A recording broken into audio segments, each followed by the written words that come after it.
not believe it. Well, let me tell you something, brother.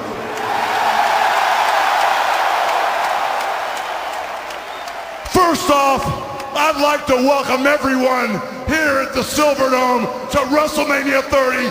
Everybody in the WWE Universe and everybody that's watching the WWE Network to tear the roof off this place right here in New Orleans, Louisiana, brother. Hulk thinks he's back in WrestleMania 3. That's all right. You know, I was there for the very first WrestleMania right in Madison Square Garden where me and Mr. T beat Roddy Piper and Paul Orndorff. That was just the beginning. And then fast forward 30 years later, WrestleMania 30 right here in the Silverdome. I can't believe I'm the special host here for WrestleMania. I'm sorry, it is the Superdome, brothers. There you go. I'm excited too. I was just thinking about body slamming Andre the Giant, but yes, sir, we are here in the Superdome without a doubt. What was so fun about that as a wrestling fan for me who had seen most of Hulk Hogan's moments at WrestleMania, literally all of them, where you were thinking at that moment, that particular time, Hulk Hogan, what are you doing?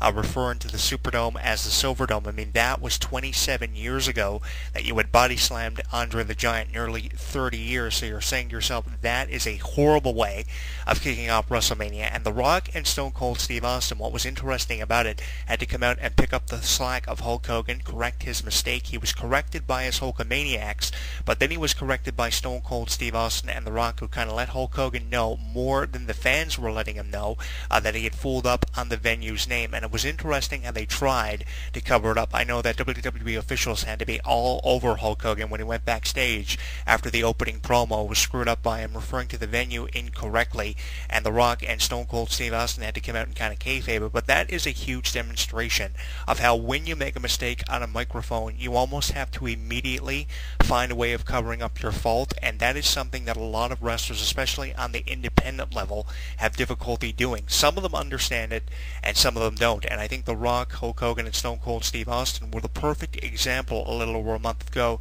of how you have to kayfabe your mistake. You can go out and fool up on the microphone, but at least when you go out and you fool up on the microphone, you have to cover up the fact that you fooled up. Never let anybody know that you fooled up. You know, I remember interviewing a wrestler on the independent level a number of years ago, and one of the conversations that we had is, if you go out and fuck up on a promo, don't let the fans know that you go out and fuck up on a promo. At least be professional enough to cover up your faults. And Hulk Hogan, in my opinion, has to be given the benefit of the doubt for being able to cover up his faults, along with The Rock and Stone Cold Steve Austin, who kind of assisted Hulk Hogan and came through for this iconic name. And here's how it happened near the end of the promo. Take a listen to this. So, what you gonna do, brothers, when Hulk Hogan, The Rock, Stone Cold Steve Austin, WrestleMania 30, and the Superdome run wild on you, brother? Oh man, what an incredible moment! Perhaps one of the greatest WrestleMania moments of all time! You know, that one statement that was dropped by Michael Cole in the opening segment of WrestleMania 30, where he referred to this moment as the greatest moment in WrestleMania history, and undoubtedly, without question, although it will be argued for many years to come, that undoubtedly, if not the greatest WrestleMania moment of all time, it certainly was one of the top 5 WrestleMania moments of all time. It just goes to show, no matter how many times a legend like Hulk Hogan can go out and fuck up, in the minds of the Hulk Hogan fans, who are some of the most diehard fans that you will find anywhere in professional wrestling, in an entirely different category than Stone Cold Steve Austin fans or Rock fans, no matter how many times Hulk Hogan goes out and fucks up, it can be in WWE, it can be in WCW, TNA, on the independent level, the diehard Hulk Hogan fans are always going to believe in everything that Hulk Hogan does. So I think that his contributions to WrestleManias, especially WrestleManias 1 through 9, even though Stone Cold Steve Austin believes that Hulk Hogan contributed to more WrestleManias, like WrestleManias 1 through 10, which I found pretty funny. The interesting thing about Hulk Hogan's contributions at WrestleMania. They will never be forgotten. That's one thing about the contributions of Hulk Hogan. But the thing is, Hulk Hogan was not the only one who went out and stumbled on his words in the promo. Hulk Hogan was not the only one who made incorrect assumptions and statements. I mean, Stone Cold Steve Austin came out literally moments after Hulk Hogan had referred to the venue wrong and came out and said that Hulk Hogan had been involved in WrestleMania 10. And what was funny about that was in 1994. A year after that, Hulk Hogan left the WWE and went to WCW and gave WCW some of their highest ratings. Hulk Hogan wasn't even a part of WrestleMania 10.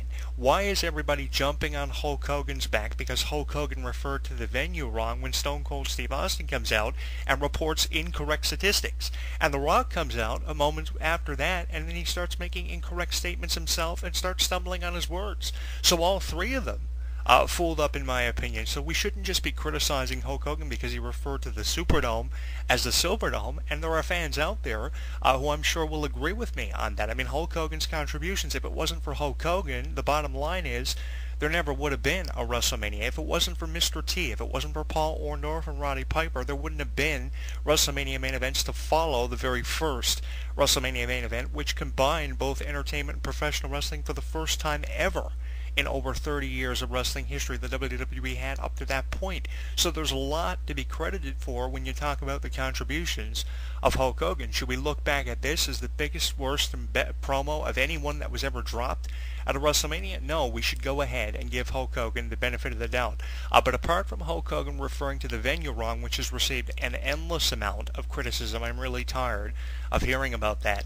The promo was really entertaining, and it stood out for a lot of things, but I think the biggest thing the promo stood out for was just the respect between the three iconic names, Hulk Hogan, The Rock, and Stone Cold Steve Austin. The Rock came out and said that he was standing across the ring from his childhood hero, Hulk Hogan, and his good friend, Stone Cold Steve Austin, and that, to me, was the definition of respect. And even more so when Stone Cold Steve Austin came up before The Rock and said that he appreciated the hell out of Hulk Hogan, appreciated and respected the hell out of Hulk Hogan for everything that he's done for the business. And he was talking about everything that Hulk Hogan had done for the business. He said that Hulk Hogan made it possible for him, he made it possible for The Rock to get in these WrestleMania main events with people like Hulk Hogan and accomplish everything in their career. And that, to me, was the most accurate and most positive statement that was ever dropped in that promo. Now, I don't have a clip of it, but I'll probably get it for you at the end of the show before we do go off air here, so you can hear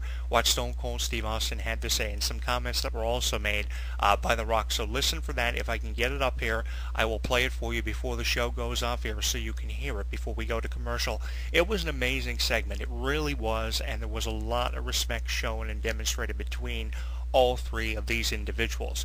I hope we do see one more dream match between these three. Either we see Stone Cold Steve Austin and Hulk Hogan go one-on-one at a WrestleMania, or we see the three of them go one-on-one in a triple threat match. I would love to see one of those two dream matches. I know it's a long way away from happening. Hulk Hogan has the back injury preventing him from doing it.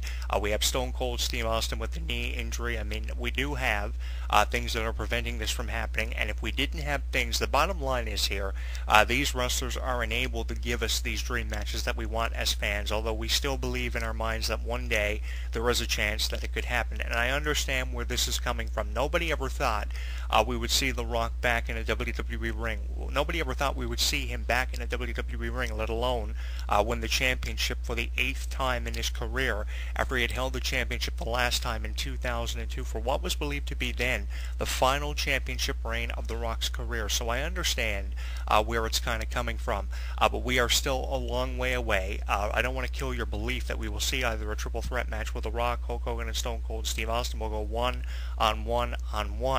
But I think we're really a long way away from seeing it, and we should just accept that they are only able to cut promos now because of injuries and other personal issues they are dealing with in their lives. God knows that Hulk Hogan's had a lot of personal issues with his divorce from his wife a number of years ago. He's still having that haunt him and follow him around. Fans are still bringing that up to him, although they still believe he's just as big of a legend today as he was 10 or 15 years ago before this ever became one of the top news headlines on PerezHilton.com and TMZ.com and their news feed, which I'm sure you're tired of hearing about because that's one of the biggest stories that TMZ and especially Perez Hilton were covering.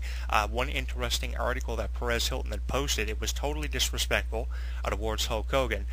He had posted an article where his wife Linda actually wanted everything that Hulk Hogan had, even his $1 million toilet seat. And I found that very disrespectful towards Hulk Hogan, and I found a lot of Perez Hilton's wrestling headlines to be very disrespectful. I'll never forget the Chris Benoit headline that he threw up in 2007 referring to how WWE were allegedly supposedly supposed to be making fun of death.